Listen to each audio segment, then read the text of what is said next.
feel my hip popping. See, I hear you better than I hear myself. Well, because my mouth is significantly closer to the microphone than yours is. You see how if I wanted to kiss my mic right now, I could?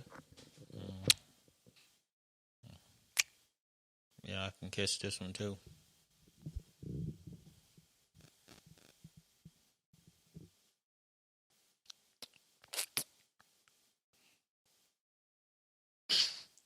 Let's see if that makes a difference. It don't sound louder to you? Not as loud as yours sound. Because, I mean, you're still not as close to your microphone as I am.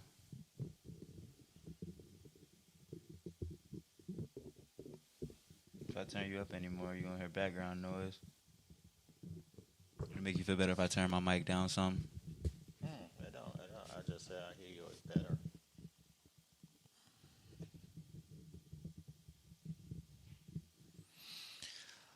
Testing.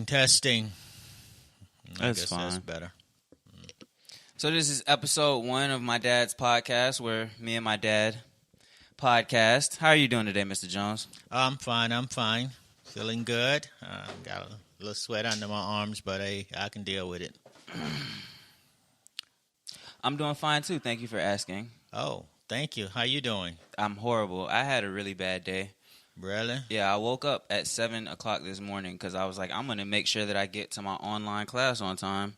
And I got there at about 8:09, and it lasted all of 15 minutes. And I just felt like I'd have rather taken that absence today and got my little extra sleep. Well, at least you was marked present. That's all really matters. You're present. How long did the teacher stay there? How long today? 8:35. That's what I said, right? 8:35, something like that. Boy, I know. So she was there about good 20-something minutes, huh? Yeah, doesn't matter though. I am a little bit louder than you are. So, what do we got going on today? Oh, we're talking about these different comedians, not these comedians that making all this money and everything. We're talking about the comedians that started the game and who's in the game, who just starting to get recognition. I mean, one of the best comedians ever, man. He's posterized by Will Smith. Will Smith slapped him. Woo! He hit him. I wish Chris would have went knuckle on Chris, but then he, on Will. But then it would have looked all bad. Man, Chris Rock and Will Smith, those two black rich men fighting on stage. If you look real close after Will slapped him, you could see his fist had came back, like his fist was still in the hood a little bit while his brain was trying to tell him he on stage at the Oscars and he needs to, cool himself down a little bit. But I think Chris Rock would have won that fight.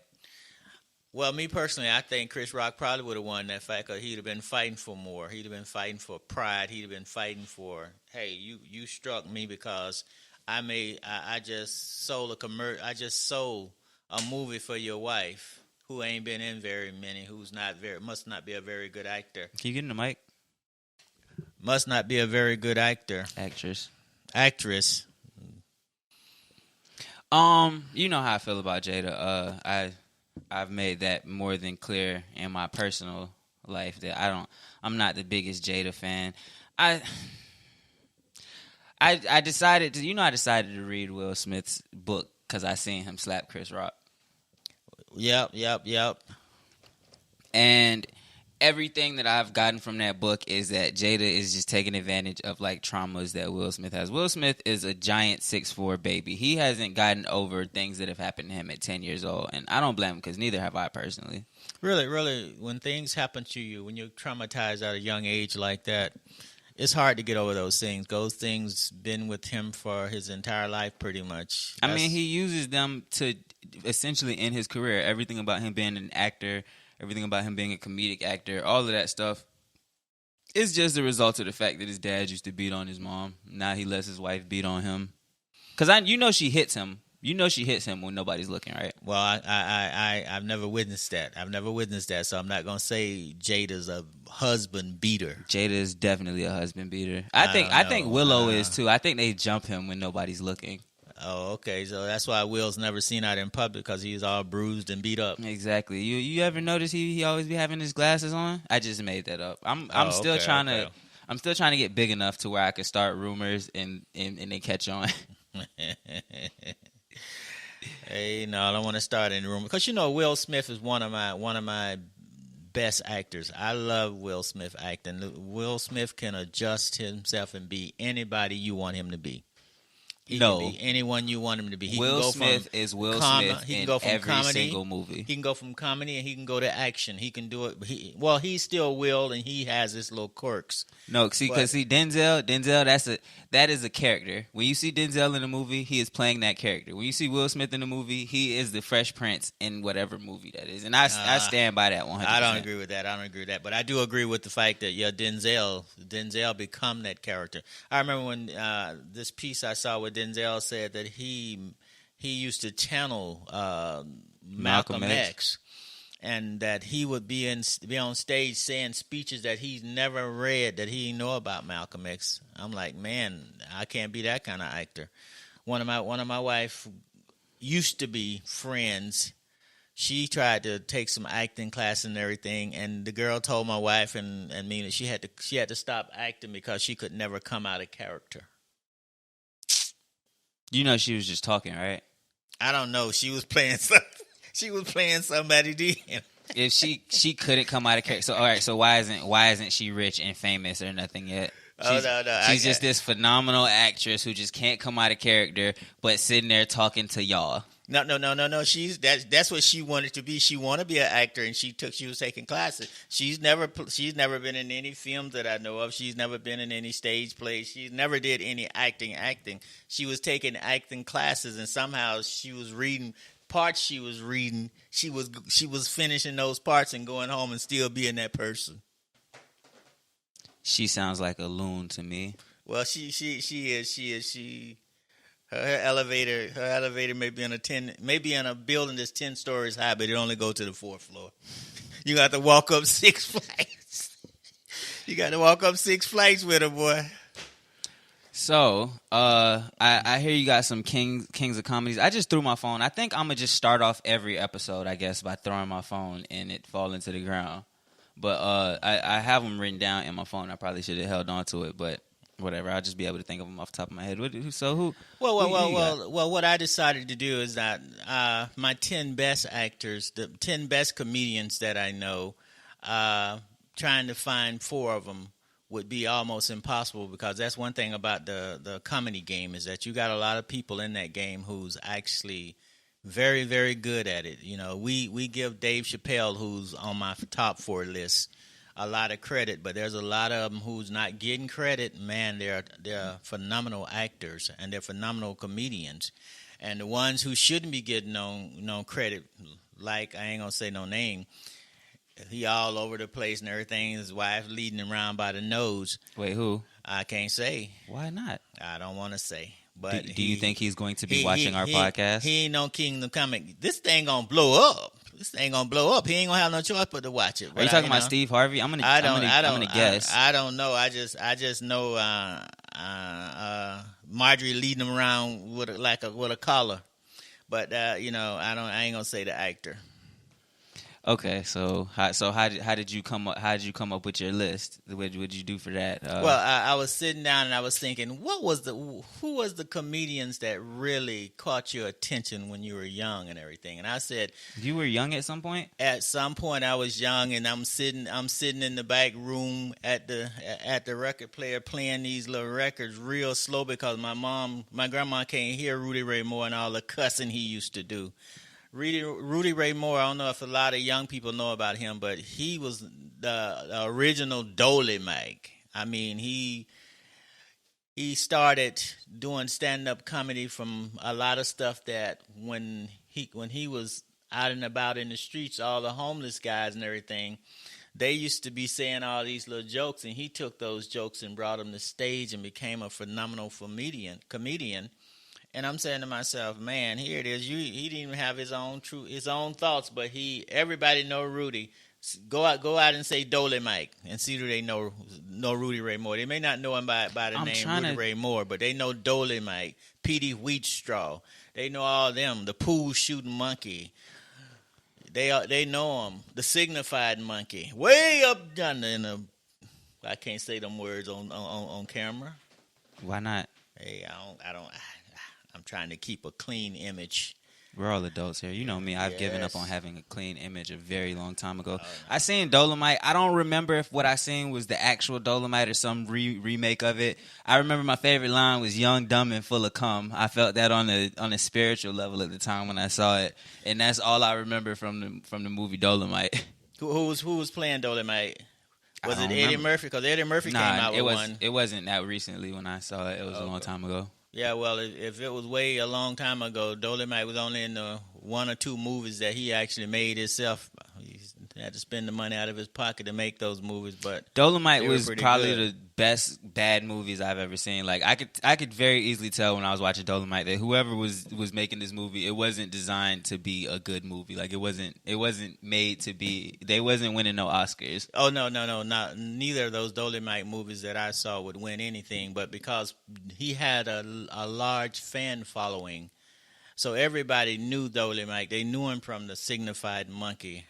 They knew him from the Pool Shooting Monkey, Shine, all of them on the Titanic and stuff. So he molded me, and that's why to this very day, for 50-something years, I can quote all of his stuff, most all of his stuff verbatim, word for word. You just messed up quoting it. How did I just mess up quoting it? You said something about.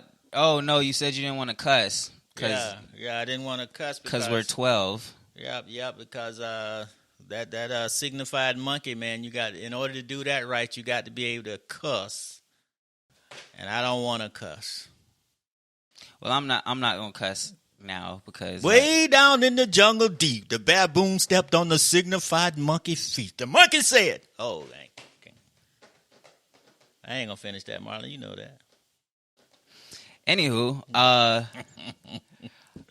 so I have a list of comedians. I wouldn't say that they're necessarily my favorite, but I think that there are four that are really interesting to me. And it was also like some people that I just knew for a fact that you weren't going to be fans of. I even took the liberty of pulling up a couple of different sets that I thought were pretty funny that we could, give a listen to at some point or another. Okay. So the first one that I had was Gerard Carmichael. Well, Gerard is a very gifted comedian. He just likes shooting himself in the feet. If he stopped carrying a gun and stopped shooting himself in the feet like he do, he would be a very top comedian because his delivery is nice. I like the comedy that he do, but he's in that movement for some reason. He want to put everything above everything he do above under that movement. I want to know how that in your mind translates to him shooting himself in the feet. Let me put things in perspective, because I was going to talk about his actual last comedy special where he came out of the closet, which he did years ago. He was on Saturday Night Live the next day. He was doing a million interviews and everything. How was that shooting himself in the feet? So how many times have you seen something that he's done on Netflix or something since that? Going on these talk shows and everything, I watched it. nice. I watched it on HBO Max. Okay, what did you watch? The interview? No, the comedy special where he came out of the closet. It was called Rothaniel. I mean, like after he did that, what A else month have ago? you seen? He did that a month ago, and the next day he was on Saturday Night. Like, you're wrong about this, but you can keep talking if you want to. Marlon, Chris Rock got slapped, and the next day he had all kind of endorsements. He had everybody wanting to talk to him. My dad is really bad at admitting when he's wrong, which is difficult for me to have conversations with him because he's always wrong when we have conversations. And he just never wants to make legitimate points. And I tell him all the time, I don't respect uninformed opinions. I really don't. The fact of the matter is, this man came out, did a comedy special on HBO Max. I'm sure the HBO Max people saw it before. Then afterwards, everybody wanted to do some sort of... Didn't you just say he came out on that... the comedy HBO special. Max? So you think that was the people who own the people who own HBO Max? You think that was their first time seeing it when it premiered on HBO Max, or do you think they saw it and was like, okay, we approve of this, and then put it on HBO Max? Well, why wouldn't they approve of it? Just because I don't approve of it, that don't mean they wouldn't approve of it. Okay, so now because you don't approve of it, is him shooting himself in the feet? Yes. That's me. The one fan don't approve of it. Have you watched any of his other specials? Oh yeah. Name one. Well, I can't name him. I just like him. I can't, and really, I can't. You tell you a seen lot his of show stuff. because I showed you his show, but you weren't a fan in the first place. Yes, I thought he was funny on that show. I thought he was very good. Okay, so somebody who already does not keep up with his stand-up specials, because his last special before this one, I kept up with that. I think his you like his specials. Yes, I like him as a comedian. Okay, Is that not what we're talking about? Right. So if you, all right, so you like him, I'm trying to break down the logic in you saying this man shot himself in the feet because I just honestly and truly think that. Well, we'll see. We'll see in the long run. Right now, I don't give a. See, here's my big problem with my dad. He grew up in the 70s and the 80s. 60s. You were in elementary school in the 60s. You were growing up in the 70s and the 80s. Well, from 60 to 70, that's 10 years. Okay. So now which 10 years were more transformative? Ages 0 to 10 or 11 to 20? I don't know. For me, 0 to 10. He just be wrong all the time. Like he just be saying stuff, and that's what kills me. It kills me. Now let me finish the statement that I was going into. My dad, he literally grew up in the 60s, 70s, and 80s, and just refuses. He just refuses to accept the fact that it is no longer the 60s, 70s, and 80s, and it kills me. You lying. It's. We left already. Those were some good 30 years there, man. That was a good 30 years. Man, we left them. Can y'all tell I'm frustrated right now? Finish your thought, man. I'm gonna just I've prepared some Gerard Carmichael sets that I'm aware that my dad has not seen, and I'm gonna play some of them because I think they're funny and I want his take on them. Okay.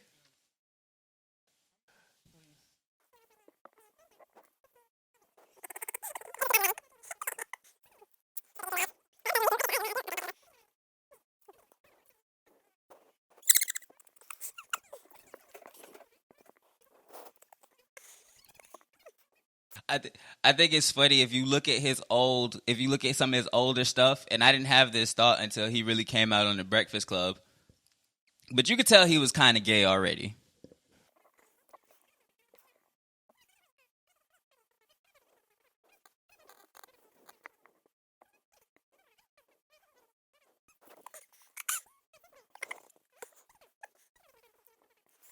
So yeah, I think his stand-up is hilarious. I wanna delve into his most recent stand-up where he did come out of the closet. Where I'm a firm believer that you didn't see this, and it wasn't something you would be into. No, I wouldn't be into that. I don't have a problem with gay people. I think I don't have a problem with gay people. Okay, so I don't have a problem with gay people, and I think that there should be a mutual respect there. That I feel like. Publicly, it's not just enough to be gay. You have to also hate heterosexual men. And there was some things that was troubling to me about that particular special, because it started off with him just defaming every single straight man in his family, talking about everything that his granddad did wrong, everything his dad did wrong, and all of that stuff. Then he comes out the closet and he's talking about how his brother's accepting of him in spite of him being gay or whatever, which I thought was a bit tone deaf, because everybody loves everybody in spite of stuff. I love my dad in spite of the fact that he annoys the living mess out of me sometimes, as y'all could probably tell. I love this man to death though, but geez, it's in spite of the fact that he's still living in 1976. That was a good year. 76 was a good year. Yeah, because gas costs $1.50. I would tell you some other reasons too why it was such a good year, but no, I'm not going to do that. He was making a sexually explicit joke if y'all hadn't caught on to that particular thing there. I'm here to, you feel me, navigate the difference between it. But and then so he goes to talking about how much richer he is than his brother and all this stuff. And I just was like, yo, if you and your family haven't particularly, hold on. A minute, and I just noticed it, but whatever. What was I saying?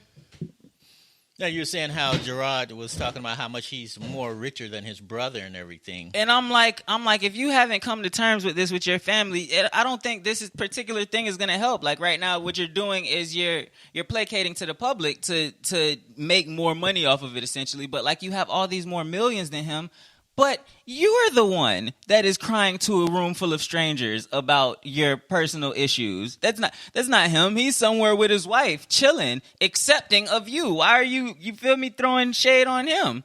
And I don't know, maybe I was a little triggered because my brother makes a significant amount more money than I do too. But still, like, it was just like, what is this? And like I said, I don't think it was his best comedic foot forward. I think see, I'm gonna start there. What is comedy? You feel me? I think that a lot of people think comedy and humor is the same thing, and really, humor is just a natural thing in the world. Comedy is being able to communicate that properly. That is an art form. That's an art. Yeah. Humor is just recognizing that something is out of the ordinary. Like, if I see something and it is weird, it is funny. That's why, you could be like, ha, that's funny, not funny, but funny, weird, because they're interchangeable in terms of humor. But now, in my case, your mom would tell you that when I look at things, I look for the humor in everything. She says looking for the negative, because normally, a lot of times, negative things are a form of humor. But I look for the thing that's out of place in a picture when I look. I don't look for the beauty of the picture. And so I guess I could be a comedian because I look for and oh my gosh, that's another thing that I passionately dislike about my dad is that he doesn't have respect for art forms. No, you couldn't be a comedian because you've never practiced.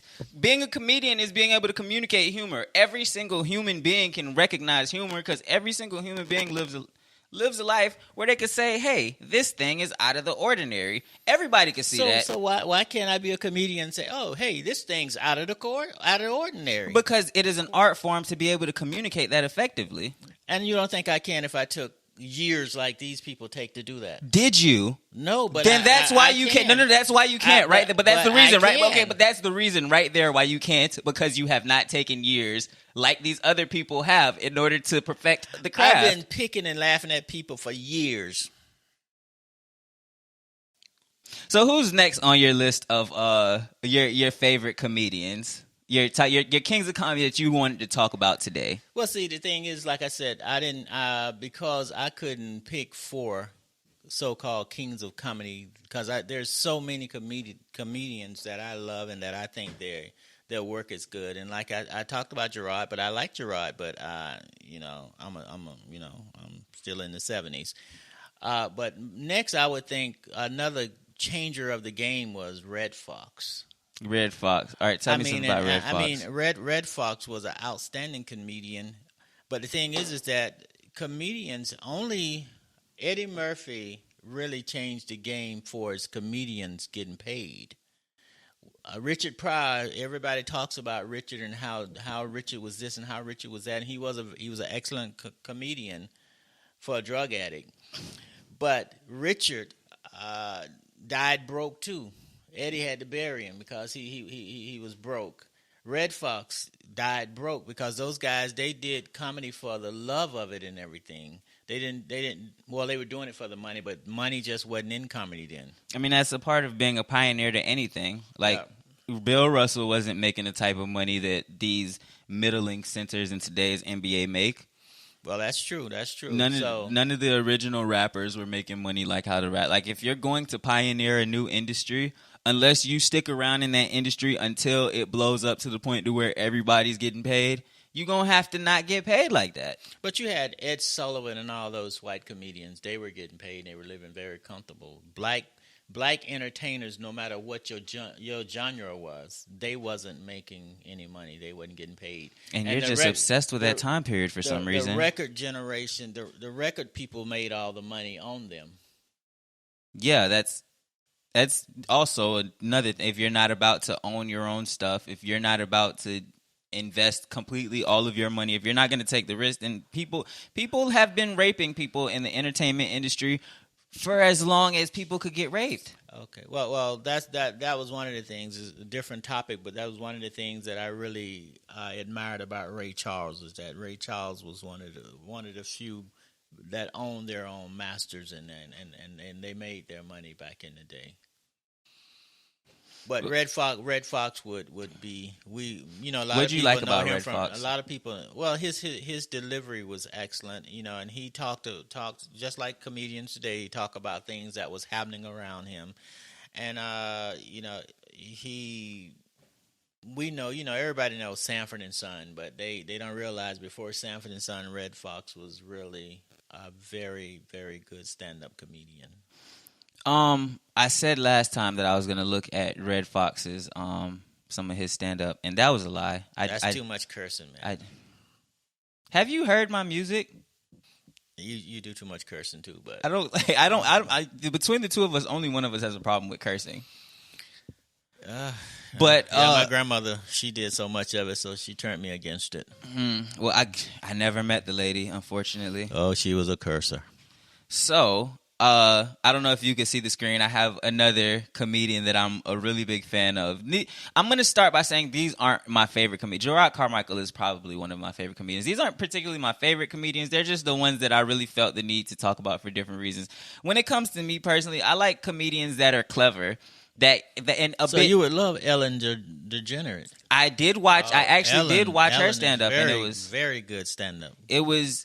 She has an innocent nature to her when she does her stand up. Like it's adorable. Killer. That's the word that I could think to use. But I like things that are kind of raunchy a bit, but still like I like if a comedian can seem like they don't care about what people think about them without sounding ignorant. That's what I like. I don't know if you can see. I have a white guy on the screen here. I see. His name is Andrew Schultz. I'm actually a fan of his podcast. It's the Flagrant 2 podcast, and then he also has another podcast with Charlemagne called what's it called? Brilliant Idiots. But I'm not a huge fan of Charlemagne. He's another one of those people that I know that I'm not your target demographic, so I'm not gonna pretend to be.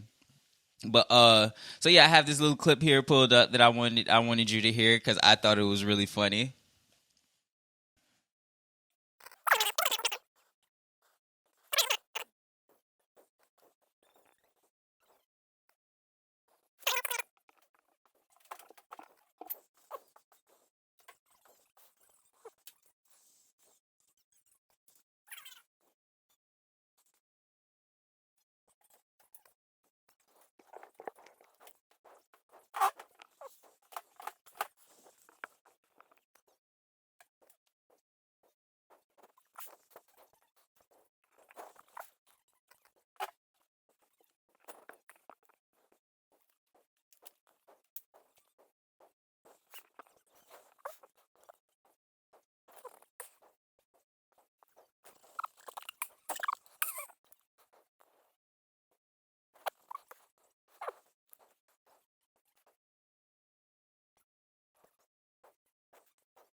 This man is hilarious. He has I was trying to decide between this video and he did a roast of Jada after Will slapped Chris Rock. And after we're done with this, I have to play that for you. It brought me such great joy. Oh, it would have brought me great joy as well. Anybody roasting Jada, so Jada need to be cooked. Yeah, I'm a real big fan of comedians who are just mad inappropriate as long as you don't make yourself sound dumb while you're being mad inappropriate. But yeah, I don't know. I'm probably going to have to cut out that entire little portion there because I don't know how copyright and stuff works. He has a special coming out on July 12th as if he needs promotion from me. But I think I'm going to watch it. Has July 12th passed yet? That's a Sunday, ain't it? That's today. Oh, well, guess it's today. Is it the 12th then? I feel like it was Sunday because when I seen this on Sunday, I was like, oh, it's a week from now. I think the 12th might be something else. Didn't that movie Nope come out today or something like that? Well, I'm not sure. I don't know. The movie by the guy who made Get Out, Peele, is a key. Which one of the two of them? Jordan Peele is the one. They should have got out. But yeah, And in your mind, you could just get on stage and, you could just, I could get on you stage. could just let man. them rip now. Yes, sir. Yes, sir. No. Yes. Okay, so who else do you want to talk about, Mr. Jones? I want to talk about Dave Chappelle. You know, Dave Chappelle was a prodigy to comedy. Dave Chappelle was born to do comedy. I didn't realize he started so young, and I didn't realize he left Minnesota and came back to the D.C. like in his junior 10th grade, 11th grade or something. He was young when he came back to D.C. and then he went to what's the school there in D.C. For the arts. I know what school you're talking about, but I don't remember the name of it. Yeah, he went there and everything, and Dave was like 17 when he moved to New York and started doing stand up. Dave was I don't know the history behind a child prodigy for his comedy, and I just love his style of comedy. I was listening to some last night. What were you listening to last night? Was it older or was it newer? It was newer. That school that the high school that he actually graduated from, they wanted to name a building after him, and he was like, he gave them a name, and he said that if later on in life if they still want to put his name on the building, they can put it above the name that he gave the building. What was the name? What was the significance of the person? No. It wasn't a person's name. It was a statement that he made that he wants to go on the building. What was it? Yeah, and you think I remembered that? You said you watched it last night. And if I'd have watched it like 20 years ago, I wouldn't know the name of it. My long-term memory is good. My short-term memory is short. No, you are just stuck in the past. If you would accept the fact that it is 2022, maybe you would be able to keep up with things that happened in 2022. I know it's 2022. Then why did you look like that when I said it's 2022? You talk like I'm Mike Scene, like I just don't remember nothing. Oh, Mike Scene is my mother. She's 83 years old, and she don't remember anything. She is she's 83 years old and suffering from like memory problems, and is still more up to date on today's current times than my dad is. Yeah, if they happened 30 years ago. Even when I was a little kid, she was more up to date. My grandma used to listen to cooler music than him. I don't know. He always was pretty relevant when it came to movies, but I never get that. His relationship with movies is drastically different than his relationship with every other form of media or anything. He still watches the news and like believes that stuff. It's almost embarrassing, to be honest with you. And I love Perry Mason. My dad watches TV shows that the commercials are like, hey, if your hip is bad, you should buy this product. Hey, if you keep falling in the shower, you should buy this product. It's like maybe they're not advertising to you for a reason. It's made for people that are a million. Oh yeah. Well, yeah, I don't need to fall in the tub. Can you hear me now? I've fallen and I can't get up. Marlon, come help! Marlon, come help! No, you lying. Get up. Yeah, because if you naked, I'm not coming. I'm not coming to get you up. Like that, you got married for a reason. But to be honest, if I fell in the tub, I might kind of struggle to get up. I was laying down the other day, and my hip popped, and it still hasn't stopped hurting. I don't know what to say about that. Maybe it's COVID. Okay, you guys, Mr. Jones. He'll be back in town next Friday, and nobody's coming. Come on, do you really? Hey, it's COVID, man. COVID's everywhere. Okay, I have another comedian. This one is black. He's a little bit older from Mississippi. Oops. Named Carlos Miller. I noticed that Carlos Miller is a good comedian. Yeah, you've seen him before? Oh yeah, I've seen Carlos. There's a lot of good comedians. The only comedian I really just don't like is the one who bust on Bill Cosby. Can you elaborate?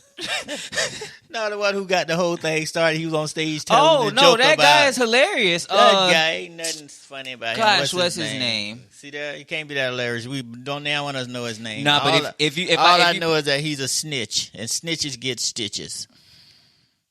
Why you booing me? Right. Hannibal Buress. I had to. That was a line from a show. I knew that it would come up eventually if I just typed that in. But Hannibal Buress is hilarious. And if we were, I wish he was on my list. Actually, I wish I might just change my last person to not, because my last person is, in my opinion, really like the godfather of this new age of comedy. But we'll get to him later. Right now, we're still at Carlos Miller. I was gonna pull up something from the Laugh Factory. I don't want to keep having these 5-minute segments where we just sit here and people watch us giggle. So I'm gonna talk about the fact that he's another one that is like, he'll point out the thing that nobody really. That's the best comedians, the ones who can point out something that nobody really realized how ridiculous it was until you said it out loud, and then you'll be like, yeah, that is actually real odd. And then he just. I'm misogynistic at heart, so the way that he talks about women is also pretty hilarious to me. But he navigates it well. He be on, because he can't talk that bad about women when women are one of the biggest demographic for buying and spending and they're and not. stuff. They're not, and that's the thing. Yeah. If you want to play in a movie and everything, women watch more movies than anybody. Let me ask you a question. Yeah, they may not pay for it, but they watch it more than anybody. I'm sorry. Do you think normally when you go to the movie, you take a female with you? Can I talk? Yeah, if you're gonna agree with me, yeah. I'm saying that's my issue, is that everybody appeals to women not because women actually spend their money on things. People appeal to women because men spend their money on women. But it's like, if I feel like if you go enough counterculture, enough against the grain, men are just gonna spend their money with other men on you. Like that's the thing. It's like you can't have the argument that women don't get paid enough while simultaneously having the argument that women are what you need to appeal to in order to make money. Those just because why isn't the WNBA bigger? I don't say they don't get paid too much. Well, I'm talking about that's what women say. Oh, but like, why isn't the WNBA bigger if that's the case? Because you have to appeal to men to a certain extent. It's just us as men, we don't mind spending our money while a woman gets appealed to, so she'll be feeling good by the end of the night, and then she'll think you're so sensitive because you went and enjoyed this thing that she enjoyed. But at the end of the day, they don't really have as much buying power in comparison to how much actual social influence that they have. Well, I guarantee you that the WNBA probably buy more dildos than anybody. Deer doors? Yeah. What is that? Fake penises. Dildos. Wow. I don't know. I don't know. Yeah, but like, is that even a big market? The dildo market? I don't think that for them it is. I don't think that's one that you really need to own. I think the WNBA would be more successful if they just stopped having beef with heterosexual players. Like, if you're in the WNBA and you're heterosexual, they just refuse to push your brand at all. I actually wrote down a list of things that will make the WNBA more popular because I was going to record my own video on that. I just haven't gotten around to it, but that still might come out because this whole Brittany Griner situation is... How do you feel about that? Well, I my heart goes out for Brittany. She got caught up into something that was political, and now she's, done pled guilty to something, and she's in a foreign country, and my heart just goes out. I really and truly wish that wouldn't have never happened to her. I was so nervous when I asked you that question. I was like, oh, man, he's going to be like, I'm not going to say what I was thinking. Oh, no. I agree with you wholeheartedly. She one of the reasons I started watching the Baylor Bears there in Texas, because she was an awesome player. She is very talented. It kills me the discourse around what's going on. People are like, oh, she should have knew better. She deserves this. It's people saying that, oh, how she expect the country to come save her when she didn't want to stand for the flag and blah, blah, blah, blah. And what bothers me about that is, first of all, what are the weed laws in Zimbabwe? If you can't answer that question off the top of your head for me, then I don't want to hear the argument that she should have just known what would happen in Russia, the consequence, like that. That's a bit obnoxious of a thing to say about somebody who's in a foreign prison. And then on top of that, the number two argument I keep saying is people keep saying is that people say, oh, well, she didn't want to stand for the American flag.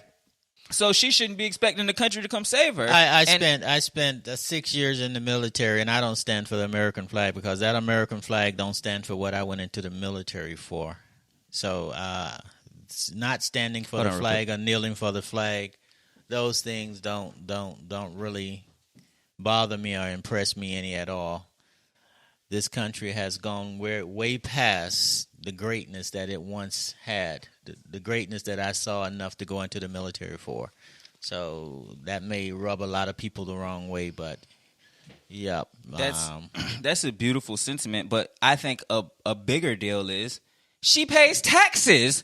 Who cares if you don't stand for the American flag? If you pay taxes, then yeah, you are a real good American citizen. If you want to sit here and argue to me, well, she didn't pay her taxes, so that's why the American government isn't going to go over there. This woman makes $200 and something thousand a year. Do you know how much money of that goes to taxes? She pays more money in taxes than the average American makes, gross value. So how on I was about to not go into this because when I was going to talk about it myself, I have a lot of cussing that I want to do with this. I had a lot of them that I wanted to throw in there, but I'm trying my best to be leveled about it right now. But the reality of the situation is that is such a weak argument when we're talking about somebody who makes that much money and pays all their taxes, not to mention she hasn't been in trouble in America. Like, yes, the American government, if the American government could go over there and get LeAngelo Ball, if they could get him from China, which isn't exactly a friendly nation, if they could go get ASAP Rocky out of Sweden, which is historically neutral, they don't care about no sides. If we could do all that stuff for these people, there's a reason why we're not doing it for her. And the reality of the situation is it's the political climate right now. It doesn't have anything to do with what she did. It doesn't have nothing to do with what's right, what's wrong. It has everything to do with the fact that we got a yellow belly president right now, and we got a whole different climate politically than what we had a few years ago when Donald Trump, because he didn't care about politics. He was just he cared about branding, and he knew it would be good for his brand. I'm still stuck on you calling Joe Biden yellow belly. What color do you think it is? I don't know, but his belly ain't yellow. Joe Biden is Joe just old and racist and yellow belly. And how can you be 70-some years old, growing up in the heart of racism, and not have some racism in you? Well, I mean that's like me telling you Mike Seen just love all white people. Okay, well that's not an excuse. If Grandma Maxine was president, I'm pretty sure people would criticize her for her views on white people. And the thing is, if she had been involved in politics for as long as cut off so quick. Is that camera? Okay, hold on. But yeah, if Grandma Maxine had been involved in politics for the last 50 years or so, then yeah, there would be a lot of criticisms that could be levied onto her about her feelings towards white people. But my thing is, and then Joe Biden, he got the same thing Grandma Maxine do. You can't convince me that he doesn't have some form of dementia. He has dementia, and he picked his vice president as a black lady for political reasons, and she's an alcoholic. Like that. You know that for certain. Have you? You've interacted with too many alcoholics to listen to this. Half my family is alcoholic, so I know alcoholics when I see them. But and how can you say she's one? If I was drunk and we were talking right now, would you be able to tell? Yeah. When you called me the other night and you were happy and you were walking home and everything, and you was let's not talk about that though. But all I'm saying is, you can tell when you're listening to a person who's drunk. Yep, I can. Exactly, and she be drunk when she be talking. Marlon, I don't know. Leave my first lady and my president out of it. And she has a white husband, so I'm not really a huge fan anyway. We done got off topic a bit.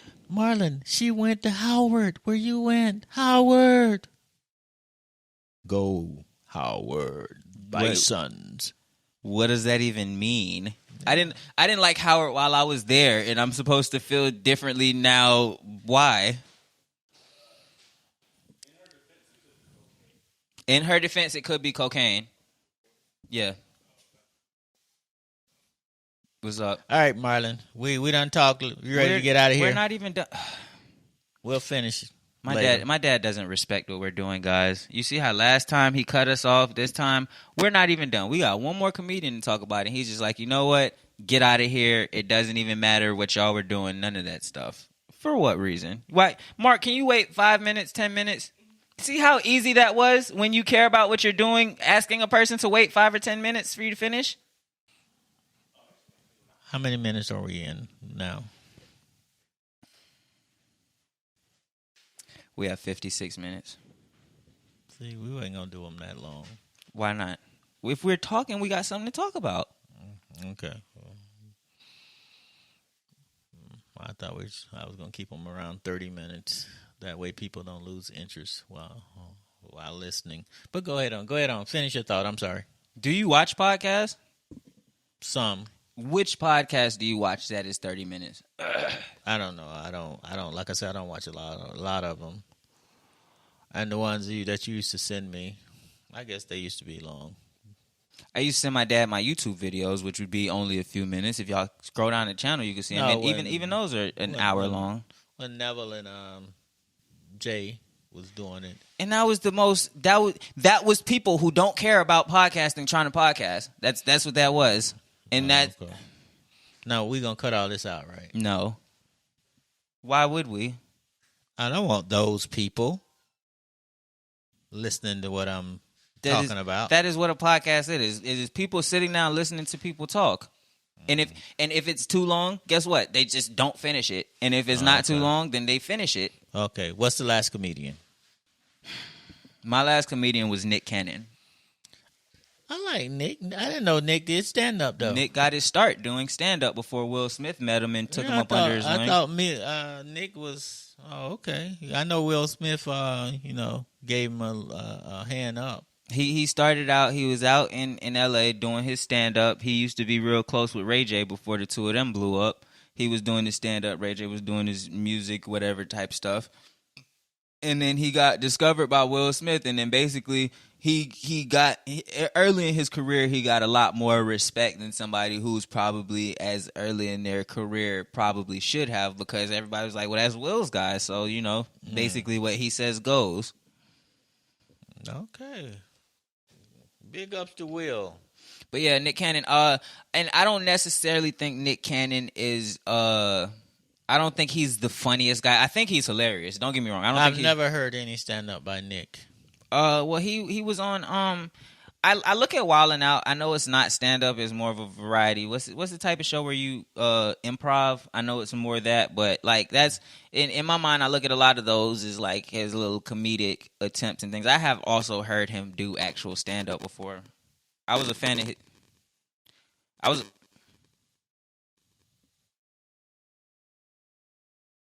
Testing. Okay, I was also a fan of his music too, and his movies a lot. So that might that might add to my bias, but I feel like he opened a lot of doors for a lot of comedians, and even in this day and age, battle rappers, and like just the business decisions he made. I have such a large respect for like how he navigated himself, how he made the most out of all his opportunities, and his work ethic so much that I had to mention him when I'm talking about who I think are, like I said, maybe not the comedians that are my favorite comedians, but they're the people who I felt like I wanted to talk about today.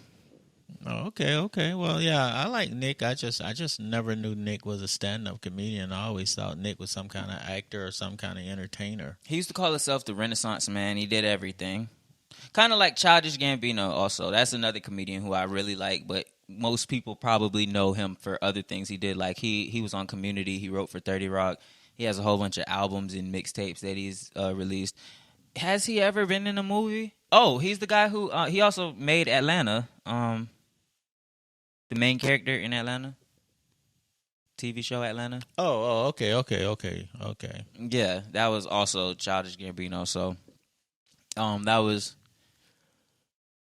was my fourth guy. I feel rushed now, but yeah, you can. Who was the last person on, or did you already do your whole four? No. My last person always. We talked about her earlier, but I just I really love Ellen stand up. I always did, and I think you're a 12-year-old at heart, and that probably has something to do with it. That might be. But if you ever just sit there and listen to her, she's very quirky and she's very funny. And she, like you said, it's all about the way she deliver it and the looks her looks says more than a lot of time the words that she say. Yeah, it's nuances like that. It adds to the art of being a comedian, which I didn't even really get to go as deep into that I wanted to, because then you started talking about whatever it was that you were talking about at that time. Yeah, probably didn't like it. Anyway, but another one of my favorite comedians was George W. Bush. I miss George W. Bush, and I'll hold on. I guess we got enough. I'm very unenthused now. I'm a bit discouraged, but whatever. Yeah, I miss George W. Bush. We could talk about that some other time. Oh yeah, we got to talk about George. George was a comedian president. Donald Trump was a vicious terrorist. Donald Trump was hilarious. We thought he was funny because he said and did funny stuff, but he wasn't nothing like George W. George W. didn't have that malice and hate in him like George Bush was in the office for 9 months when 9/11 happened. Yep, and then he had to, like I think that's something the Republican Party did, because he's like one of the only past Republican presidents that's still alive. They tried to rehabilitate his reputation. George Bush was responsible for massive amounts of war crimes and massive amounts of genocides, and he was no better than Donald Trump. They just both was funny. That's why I'll take both of them over Biden, because Biden's just as bad. It's just he's not as entertaining to listen to. Okay. Really enjoyed this tonight. Marlon, this was excellent, man. I look forward to it. Sitting down and actually really talking about something other than George W. Bush, Joe Biden, Donald Trump. Next time we could just talk about whatever movies or TV shows we watch in the next week. We'll give our thoughts on them and stuff like that. Yeah, because I watch a lot of them. Now, but see, you don't get into Nollywood movies, do you? Because African people are basically white people to me. If you don't like black people, I don't like you. That's just how I feel. Oh, I love Nollywood movies. Well, I mean, by all means, you can break down as much as you want. I don't judge. I don't dictate what. I think you're listening to what Kanye West say. George W. Bush don't like black people. I think that's still stuck in your head. Man. You think I needed Kanye West to tell me that George W. Bush doesn't like black people? Yeah. You don't think that the state of black people in America is enough to help me realize that maybe some of our presidents don't care? You want to know what's crazy? I don't think Obama likes black people. You want to know what's crazy? I love Kanye West. I think Kanye West should run for office. I would vote for him. He did run for office in the last election. What did he run for? President. He was on a few ballots. He was late turning in his stuff, but there was a few states where Kanye West was on the ballot. I did not know that. You could have wrote his name in. I didn't know he was running. I'd have voted for Kanye. He was the best choice of the three of them. Kanye would have been the best choice for me. What you're saying is way more blasphemous than what I had to say about the First Lady. That I would vote for Kanye? Yes, is way more of a crazy thing for me to say that I'm offended by the fact she likes pink pecker. Ladies and gentlemen, y'all have a wonderful evening. We really enjoyed seeing you. Well, letting y'all see us. Even though it's a lot of that, that's going to be hard to see, but bye.